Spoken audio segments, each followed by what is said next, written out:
Za sve vas koji ste s nama od ne tako davne 2016. godine, a posebno za vas koji ste nam se pridružili naknadno, s nama je danas Tomica Mađarčić, pobjednik u kategoriji Najbolji projekt s mladim voditeljem na Project Management Awardsu 2016. godine, koji će nam predstaviti svoj projekt, koliko je on uznapredovao protekle 3 godine, ali naravno i reći neke zanimljivosti o sebi. Evo za početak, lijep pozdrav dragi Tomica.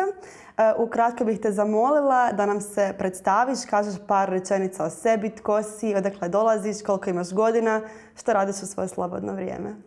Pozdrav i tebi. Moje ime je Tomica Mađarčić, dolazim iz Zagreba, rodio sam se u Zagrebu. U principu radim već od 2013. u firmi koja se zove SEHA d.o.o.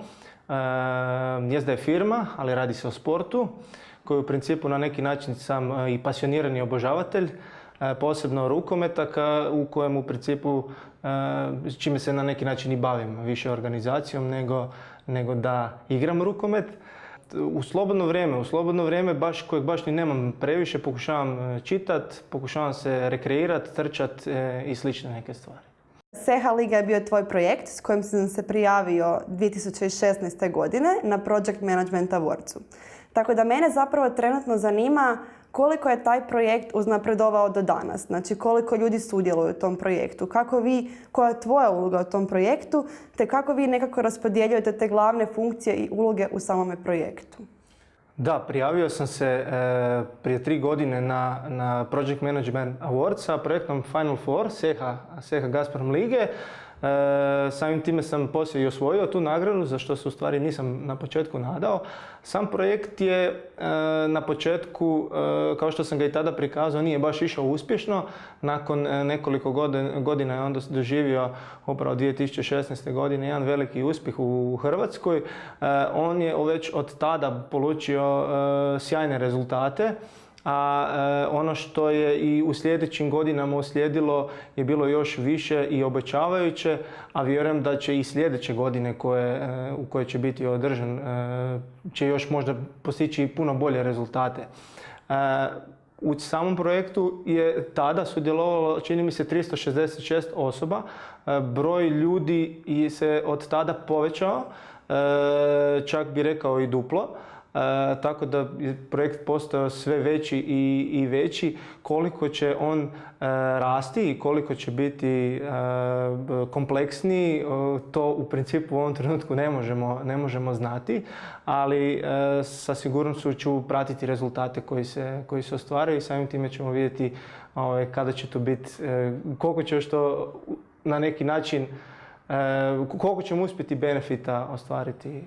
Dobro, a recimo još me zanima koja je tvoja nekakva glavna uloga u projektu? Moja uloga u projektu je project manager kompletnog projekta. Uz to imamo cijeli tim koji se bavi, koji na neki način asistira, koji prikuplja informacije oko projekta, a uz sami project management tu je još mnoštvo timova poput marketinga, medija, accommodation, transporta i ostalih nekakvih resorta. S obzirom da projekt traje vrlo kratko, a da je cijela priprema projekta iziskuje samo nekakvih mjeseci i pol dana, što je u principu jako malo za sami projekt. On je samim time jako kompleksan, jer u kratkom vremenu morate napraviti veliki volumen rada i veliki volumen posla. Zato je project management, odnosno cijeli taj tim koji kolektira informacije, koji ih raspoređuje, koji na neki način to sve na kraju i valorizira, je iznimno važan. Mi zaista vodimo brigu isto prilikom odabira ljudi, odnosno prilikom, ajmo reći, selekcije ljudi koji bi trebali ili koji bi određene poslove radili u tome, zato što upravo zbog te kompleksnosti je to možda i najvažniji segment. U Hrvatskoj imamo sjajnih mladih projektnih voditelja, ne samo u ovom čime se ja bavim, nego i generalno. Pa vjerujem da u bližoj budućnosti Hrvatska ne bi trebala imati problema u tome, barem onako kako ja to vidim. S obzirom da si već jedan dio odgovora dao, čisto nas zanima od predstavljanja tvog projekta, znači 2016. godine, do danas prošlo su 3 godine. Osim što si nam rekao da je sam projekt dobio puno veći broj članova nego što je to bilo u startu, postoje li još neke značajke koje su se u projektu doradile, promijenile ili nešto slično? Da, svakako. Mi sa svakim projektom koji radimo i sa svakim eventom koji na kraju bude, mi na neki način i učimo. Ako mi iz samog projekta na kraju ne podvučemo crtu i ako ne vidimo šta smo napravili dobro, a posebno ono što nismo napravili dobro, mi sigurno nećemo moći ispraviti i nećemo moći napredovati.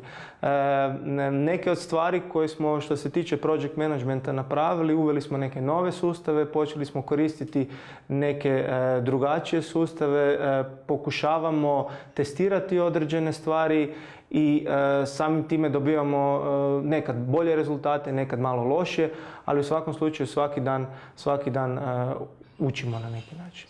Pošto je od predstavljanja tvog projekta do danas zapravo prošlo sa već 3 godine, osim što se udvostručio broj ljudi koji sudjeluju u tom projektu, mene zanima da li je projekt kao takav bio podložan inovacijama ili nekakvim dodatnim promjenama.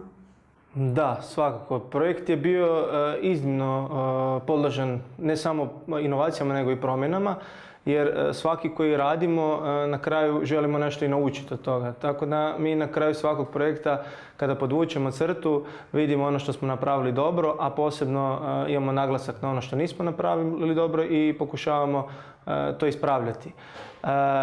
Od 2016. do 2019. dakle u te 3 godine uveli smo ne samo mnoštvo tehnologija novih koje naravno ovo vrijeme nudi, nego i promjenu i u radu i u project managementu kojem radimo, na što smo u stvari jako ponosni jer nam to zaista pomaže da napravimo, na primjer kod nas konkretno, puno posla u malo vremena, a da pritom sve bude kako treba.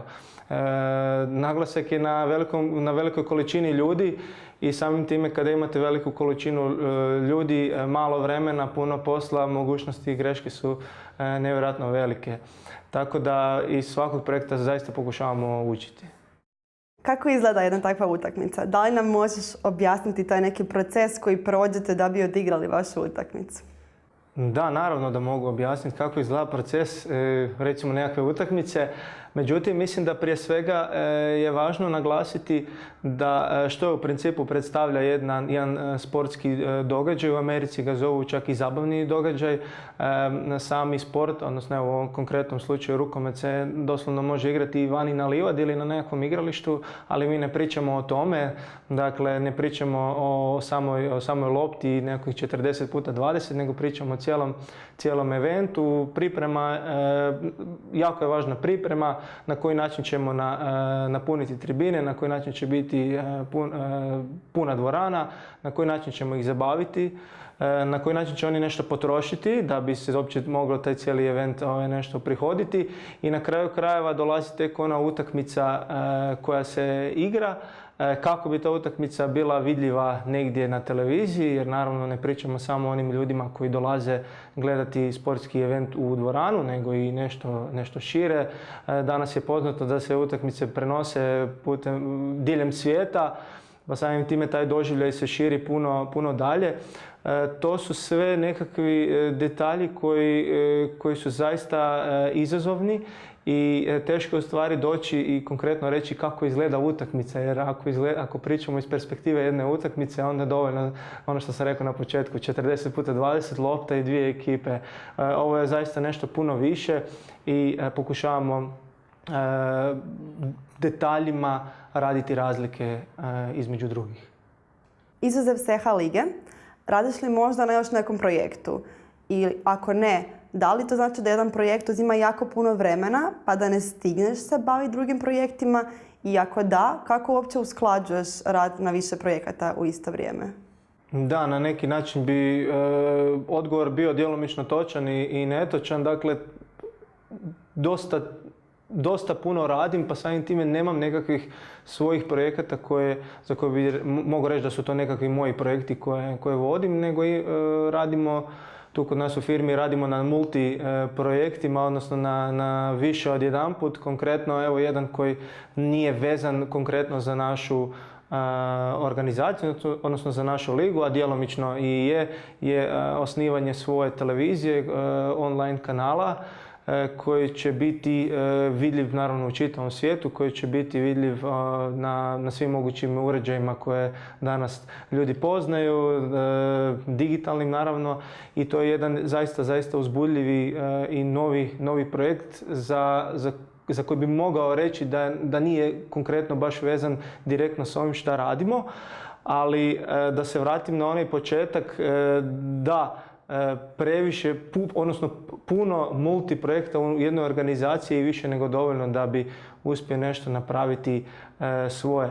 Ako me pitate da li bi volio nešto napraviti svoje, da, naravno, koji svaki mladi poduzetnik ili project manager ili inovator, svakako bi volio nešto napraviti svoje, svakako bi volio ostaviti neki svoj trag, pa samim time intenzivno razmišljam i pripremam jednu knjigu koja će biti djelomično vezana i za project management. Zanima me zapravo da li imaš svoje nekakvo gledište na mlade project menadžere u Hrvatskoj. Misliš li da su dobili dovoljno priznanja, dovoljno društvene pozornosti ili da tu još ima puno prostora za napredak?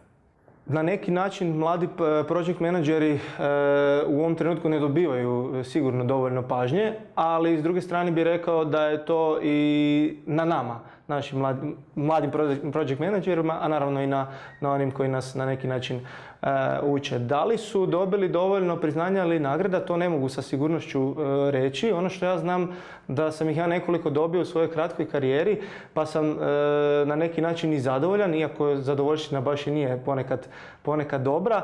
Međutim, to ovisi naravno o samom čovjeku i njegovim ambicijama. Nekad nije dovoljno samo raditi i kopati, nego i prikazati ono što ti radiš. Jer ako ne prikažeš ono što si napravio, svijet neće vidjeti. Pa se na neki način vraćam i na onaj početak pozornosti. Ako mladi project menadžeri ne pokažu i ne uvjere one druge što oni to zaista radi, ako će to zaista biti još uvijek imaginarna disciplina koju nitko ne vidi, koja se skriva iza nečeg računala ili nečeg ludog, ako se mogu tako izraziti, mozga, to neće niko cijeniti. Tako da je na neki način i na samim nama da mi to ispravimo, da uvjerimo i pokažemo društvu što je to u stvari project management. Dragi Tomica, hvala ti puno na sudjelovanju. Hvala vama.